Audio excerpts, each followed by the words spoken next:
ஸ்ரீராமதூத மகாதீர ருத்ர வீரிய சமத்பவகா ஆஞ்சநேய கர்ப்ப சம்பூத வாயுபுத்திர நமோஸ்துதே. புண்ணிய பூமியாம் தமிழகத்தில் சென்னை கௌரிவாக்கத்தில் பஞ்சமுக ஆஞ்சநேயர் அருள் பாலிக்கிறார். அஞ்சனை மைந்தன் ஆஞ்சநேயன் 5 முகங்களுடன் 10 கரங்களுடன் அருள் பாலிக்கிறார். 5 முகங்களைக் கொண்ட ஆஞ்சநேயர் பஞ்சமுக ஆஞ்சநேயர் கௌரிவாக்கம் திருத்தலத்தில் நமக்கு அருள் பாலிக்கிறார். பஞ்சமுகங்கள் என்றால் ஒவ்வொரு முகத்திற்கும் தனி மகத்துவம் உண்டு. 5 முகங்களில் முதன்மையான முகம் வானரத்தின் முக அமைப்புடன் இருக்கும் ஆஞ்சநேய முகம்.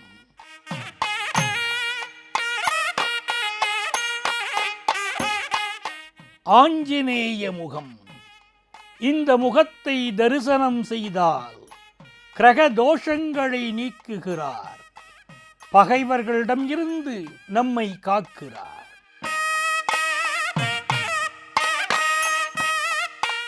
இரண்டாவது முகம் நரசிம்ம முகம்.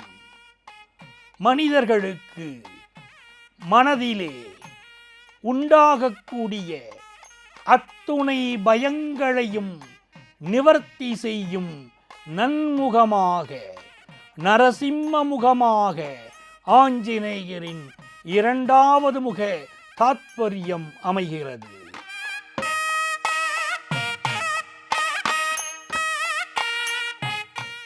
பஞ்சமுகங்களிலே 3வது முகம் கருட முகம். மனிதர்களுக்கு விஷ ஜந்துக்களால் எந்த நோய் உருவானாலும், குறிப்பாக சரும நோய் உள்ளவர்களுக்கு அருமருந்தாக, வினைகள் தீர்க்கும் நன்மருந்தாக ஆஞ்சநேயரின் 3வது முகம் கருட முகம் அமைகிறது.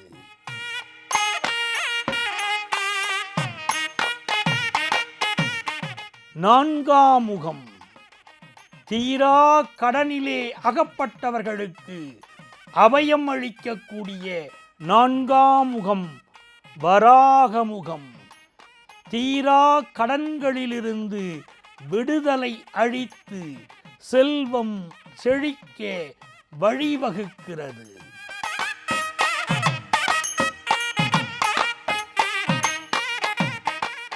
5ஆம் முகம் அற்புதங்களை அள்ளித்தரும் ஆஞ்சநேய பிரானின் 5ஆம் முகம் ஹயக்ரீவ முகம். ஞானானந்தமயம் தேவம் நிர்மலம் ஸ்படிகாக்ருதம் ஆதாரம் சர்வ வித்யானாம் ஹயக்ரீவமுபாஸ்மகே என்று எந்த ஹயக்ரீவரை நாம் வழிபடுகிறோமோ அந்த ஹயக்ரீவ முகமே ஆஞ்சநேயரின் 5வது முகம்.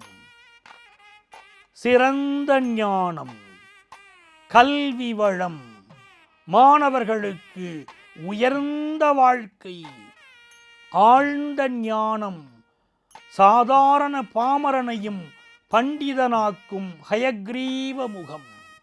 பஞ்சமுக ஆஞ்சநேயரை வழிபட்டால் அவரால் நம் வாழ்க்கையிலே வசந்தம் உண்டாகிறது, கிரகதோஷங்கள் விலகுகிறது. நரசிம்ம முகம் பயத்தை விலக்குகிறது. கருட முகம் விஷ ஜந்துக்களால் உருவாகும் நோய்களை விலக்குகிறது. வராக முகம் தீரா கடனிலிருந்து நம்மை காப்பாற்றுகிறது. ஹயக்ரீவ முகமோ நல்ல ஞானத்தை, கல்வி பேற்றை அள்ளி அள்ளி வழங்குகிறது. பொதுவாக பஞ்சமுக ஆஞ்சநேயர் கோயில்களில் நரசிம்ம முகம், கருட முகம், வராக முகம், ஹயக்ரீவ முகம் ஆகியவை 4 புறங்களிலும், அவற்றிலிருந்து சற்று மேலே 5ஆம் திருமுகமாம் ஆஞ்சநேயர் முகமும் இருக்கும். ஆனால் இந்த திருக்கோயிலிலே 5 திருமுகங்களும் ஒரே வரிசையில் இருக்கும் சிறந்த அமைப்பு காணப்படுகிறது.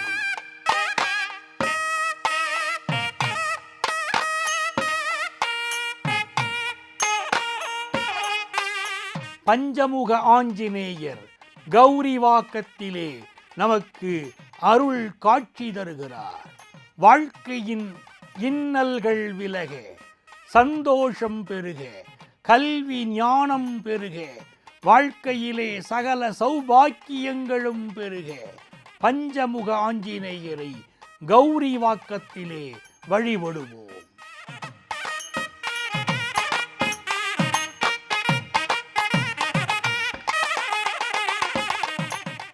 ஆஞ்சநேயர். ஆஞ்சநேயர் என்றவுடன் ராமபக்த ஆஞ்சநேயர் நம் நினைவுக்கு வருகிறார். அதுபோல மலையை தூக்கி ஆகாயத்தில் பறக்கும் ஆஞ்சநேய உருவமும் மிகவும் பிரசித்தம். அந்த வரிசையிலே பஞ்சமுக ஆஞ்சநேயர் மிகவும் சிறப்பு வாய்ந்தவர். மகிமை வாய்ந்த 5 முகங்கள் பஞ்சமுக ஆஞ்சநேயர். யுத்தத்திலே கணக்கில் அடங்காத போர் வீரர்களை இழந்தான் ராவணன். ராமபிரானால் தானும் கொல்லப்படுவோமோ என்ற பயம் ராவணனுக்கு. உடனே பாதாள வேந்தனான மயில் ராவணனை வரவழைத்தான் ராவணன்.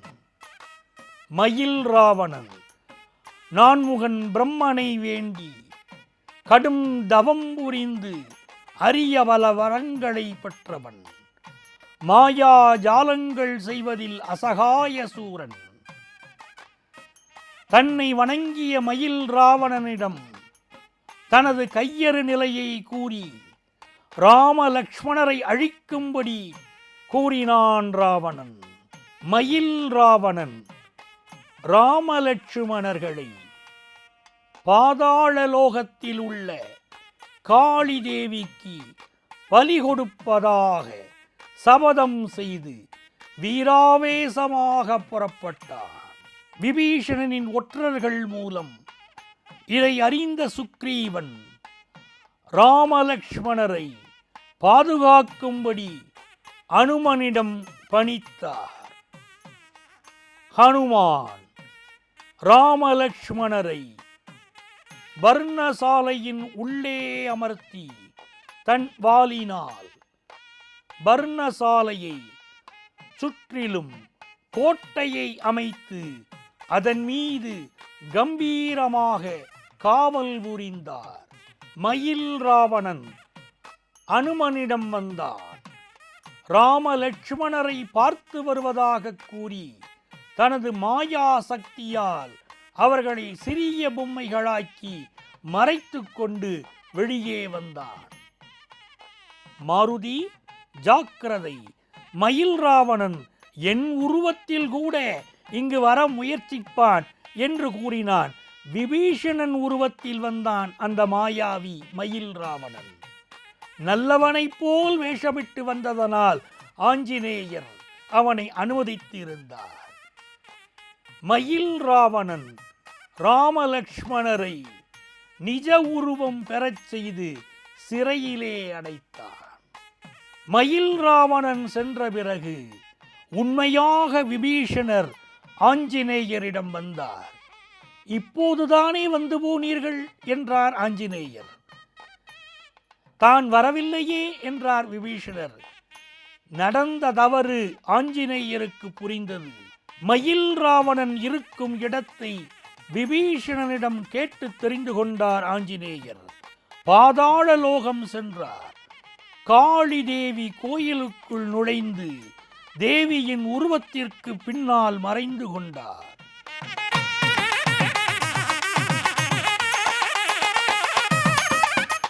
ராமலக்ஷ்மணரை அழைத்து கொண்டு மயில் ராவணன் காளி தேவிக்கு பலி கொடுக்க வந்தார்.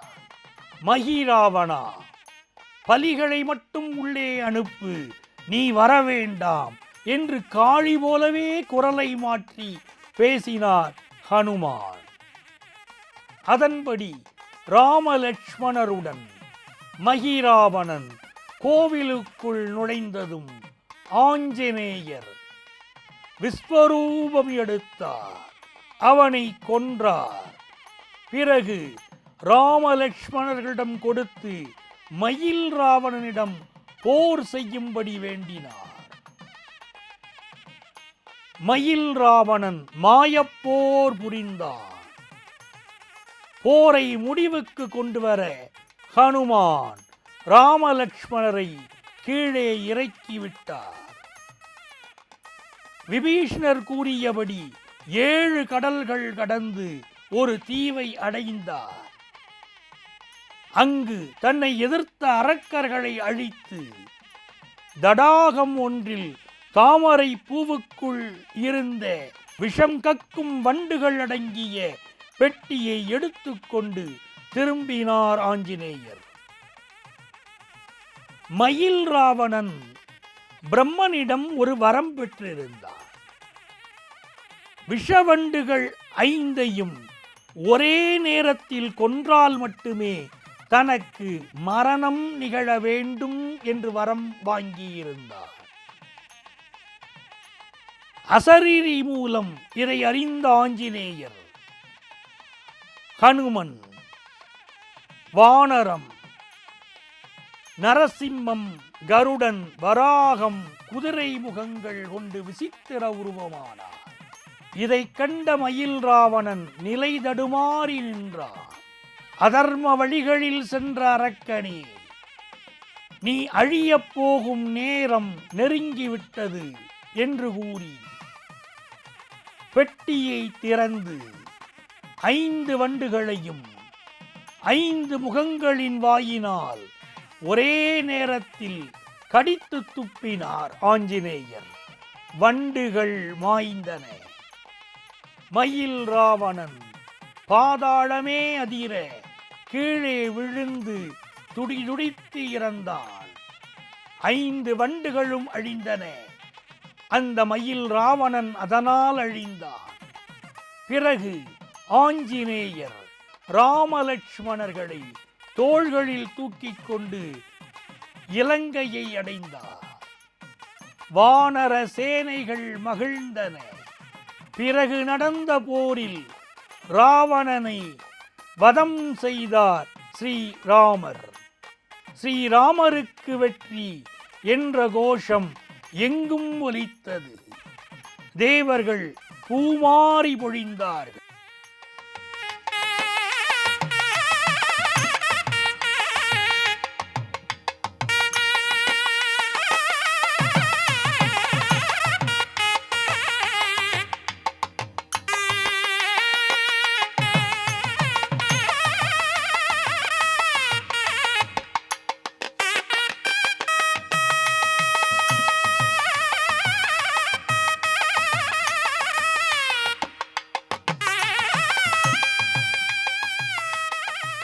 கௌரிவாக்கம் மக்கள் தாங்கள் வழிபட ஒரு திருக்கோயிலை நிர்மாணிக்க வேண்டும் என எண்ணியிருந்த நேரத்தில் ஒரு பக்தரின் கனவில் பஞ்சமுக ஆஞ்சநேயருக்கு ஆலயம் அமைக்கும்படி உத்தரவு எழுந்ததா.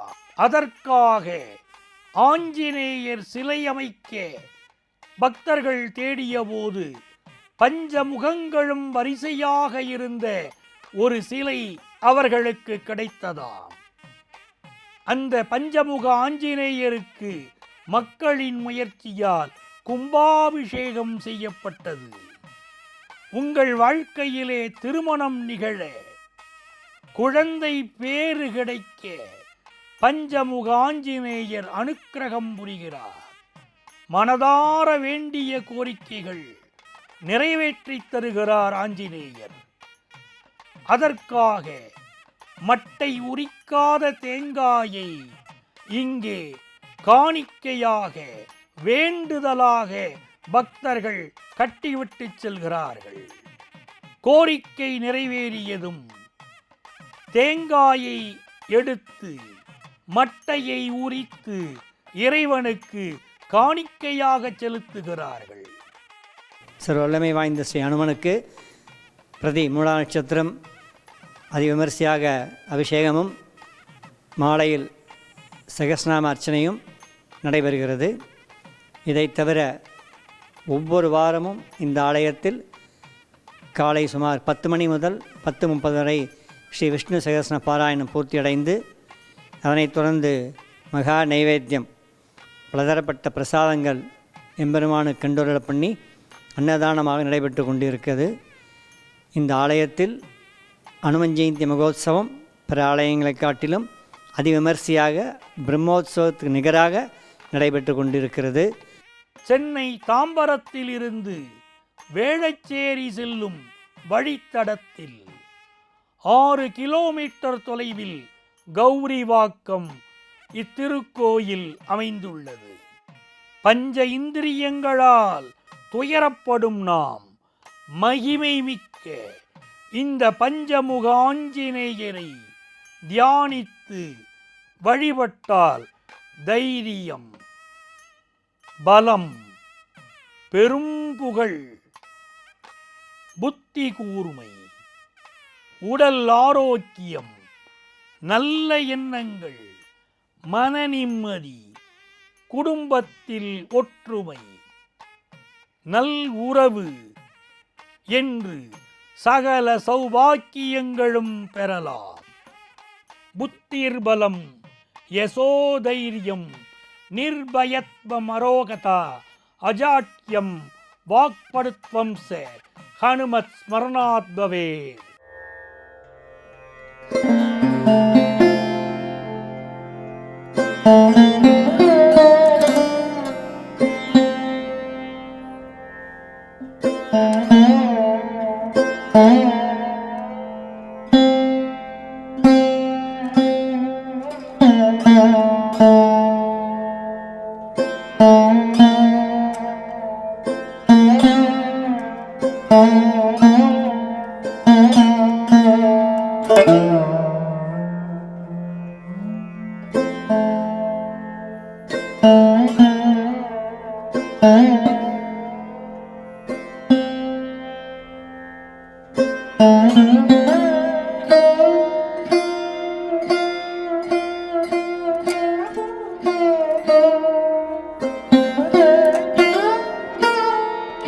கருடன் ஸ்ரீ வராகர் திருமண தடைகளுக்காக ஒவ்வொரு வாரமும் வியாழக்கிழமை நெய்தீபம் ஏற்றி வழிபட்டு வந்தால் இங்கு திருமண தடைகள் அகல்கிறது.